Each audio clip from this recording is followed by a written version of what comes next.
Selamat pagi anak-anak ibu. Apa kabar hari ini? Semoga anak-anak ibu tetap sehat, tetap semangat, tetap bahagia.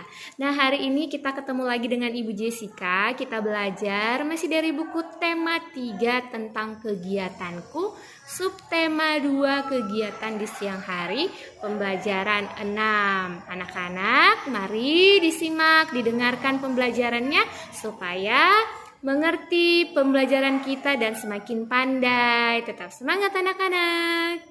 Buka bukunya di halaman 69, pembelajaran 6. Di sini katanya ayo kita melakukan. Ibu akan bacakan untuk kalian. Tapi jika sudah bisa membaca, semakin bagus. Jika belum, ayo belajar membaca, belajar menulis supaya semakin hebat. Oke, Ibu bacakan ya. Sepulang sekolah, Ibu menyuruh Edo tidur siang. Edo menurut perintah ibu. Edo tahu tidur siang baik untuk kesehatan. Bacalah percakapan berikut ini. Nah, di sini ada percakapan antara ibu dan Edo. Ibu akan bacakan ya. Kata ibu, "Selamat datang kembali Edo. Apakah kamu lelah, Nak?" "Ya, Ibu, Edo sedikit lelah." "Kalau begitu, setelah makan nanti kamu tidur siang ya, Nak?" "Baik, Bu. Jangan lupa bersihkan badanmu ya." "Iya, Bu," katanya.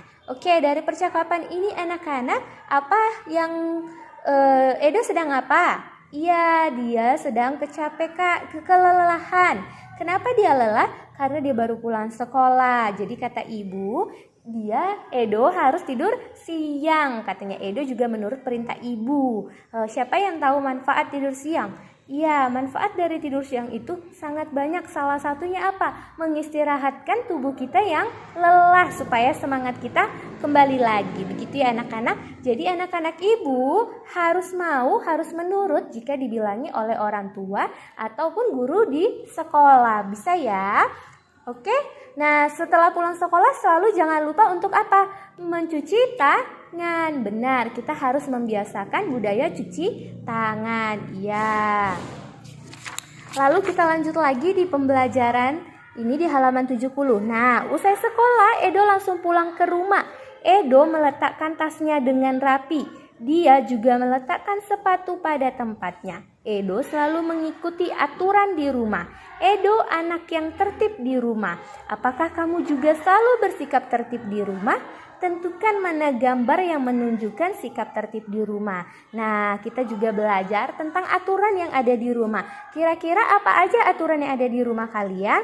Nah, kalau Edo aturan di rumahnya itu, kalau pulang sekolah harus langsung pulang ke rumah. Setelah itu apa? Sampai di rumah dia harus meletakkan tas dan sepatunya pada tempatnya dengan rapi. Begitu ya. Anak-anak ibu juga harus mengikuti aturan yang ada di rumah kalian. Nah, kita akan belajar di sini sikap tertib di rumah.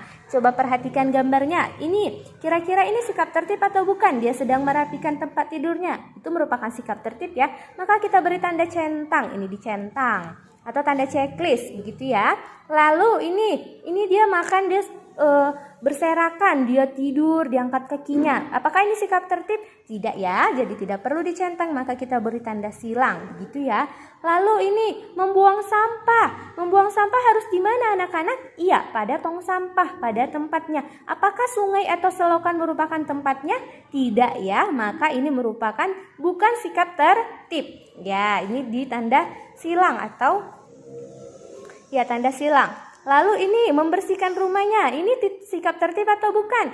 Ya, ini sikap tertib, maka ini diberi tanda centang. Nah, jadi sikap tertib itu beragam macam. Kalau di rumah ada apa aja tadi? Membersihkan rumah, melipat atau merapikan tempat tidur. Ya, banyak lagi sikap tertib yang bisa dilakukan di rumah. Anak-anak ibu harus terbiasa untuk melakukan sikap tertib di rumah. Kalau di rumah sudah biasa, pasti di sekolah juga akan menjadi anak yang bisa tertib, begitu ya, bisa sering melakukan sikap tertib begitu. Lalu kita lanjut lagi pembelajaran di halaman 71. Nah, Edo punya kebiasaan baik sepulang sekolah. Dia suka mengulang pelajaran. Siang ini dia mengulang pelajaran matematika. Edo ingin pandai matematika. Ayo bantu Edo menyelesaikan soal-soal ini. Tentukan bilangan yang tepat sesuai nilai tempatnya. Nah, kebiasaan baik yang harus anak ibu lakukan selain tadi mencuci tangan, apalagi? Selain juga bersikap tertib, apalagi? Iya, harus mengulang pelajaran di rumah. Iya, setelah pulang sekolah atau setelah belajar mendengarkan video dari ibu, harus dipelajari lagi, harus belajar membaca, belajar menulis, begitu ya anak-anak. Nah, Edo katanya ingin pelajaran matematika. Kita belajar matematika. Perhatikan di sini ada 1 puluhan. Ini contohnya ya. 1 puluhan dengan 7 satuan. Ingat, 1 puluhan itu bisa dituliskan 10.